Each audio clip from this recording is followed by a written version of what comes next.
Alright, here's my review of the Acer Iconia A500. There are pros and cons towards it.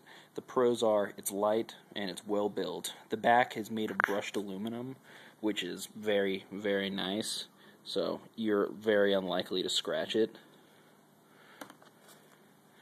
There's a toggle switch on the top that actually stops the screen from auto-rotating, which is right here.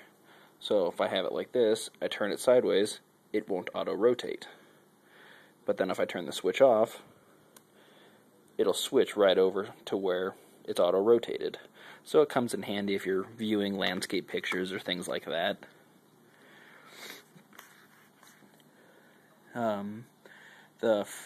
It has front and rear camera. The front camera is 2 megapixel, the rear camera is 5 megapixels.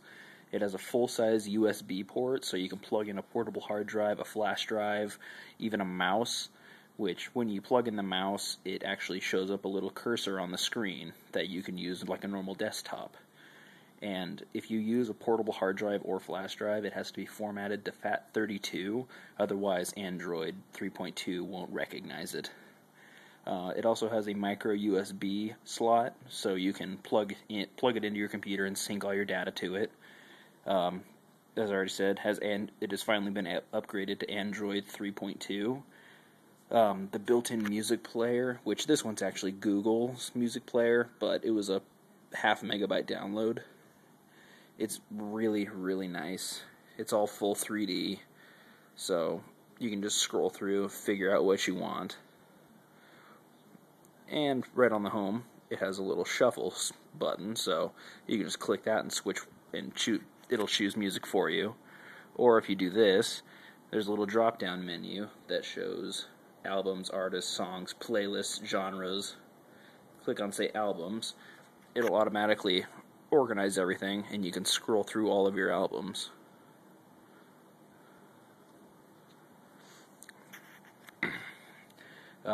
Another really awesome thing is it recognizes micro SD cards right out of the box, unlike the Motorola Zoom, which didn't. And currently in this one, I have a 32 gigabyte installed. It's very responsive for an Android operating system. It's a definite upgrade from Android 2.0. It has Wi-Fi and Bluetooth built in, and if you get the Acer Iconia A500, then you also get 3G, which I believe is hooked up to AT&T's wireless network. It has plenty of built-in backgrounds for you to choose from. You just hold down the screen, choose whichever one you want, say wallpapers, and it gives you a fair amount to choose from. I have it set to this one right here, so space. It's pretty cool. It also is very, very good at multitasking. This little button right here, you just click that, and it pops up a list of everything that you have opened already, and you can just choose between which one you want, so you can switch between applications very quickly. Multi-touch screen, as pretty much every touchscreen device has now. So you can say, I go to a website, you can just zoom in and out just by separating your fingers while touching the screen. It's really cool. It also has a docking port right there that you can actually buy a docking station for, say, your desktop or your nightstand, and it'll turn this thing into basically a giant, oversized touchscreen alarm clock, which I haven't bought it because I haven't had a need for it, but it's also a really cool feature. The Wi-Fi strength on it is actually really surprising for a tablet. I can get a signal downstairs in my house, which has 2 cement walls, about 10 feet of dirt, and normal carpeting and stuff like that, and I get at least a 50% signal over Wi-Fi N, which is actually better than my laptop, surprisingly. The cons are the charger that it comes with. The cable isn't long enough for what I need it for. It's about 3 to 3.5 feet. It's only available in 16 gigabytes, as far as I know. If it is available in bigger capacities, somebody correct me and I'll update it. There is no built-in printer support, but I found a way around this where I actually use this application right here. It's called Cloud Print.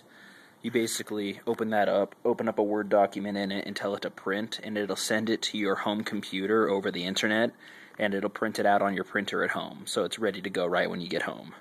So it's pretty convenient. And the only other thing I found that it's not a huge deal because I don't do much recording with it, but it only records in 720p, which the hardware inside of this thing is easily capable of 1080p, but I don't know why they just told it to record in 720p.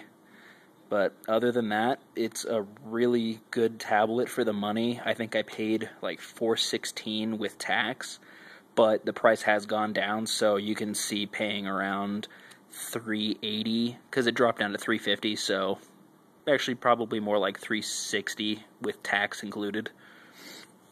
Alright, and that's the end of the review. If you want to see anything else of what this thing is capable of, such as the video games I have on it, which I have Need for Speed Shift.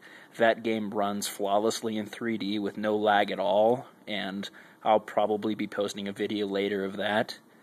But if you want to see anything else, feel free to comment and let me know. Alright.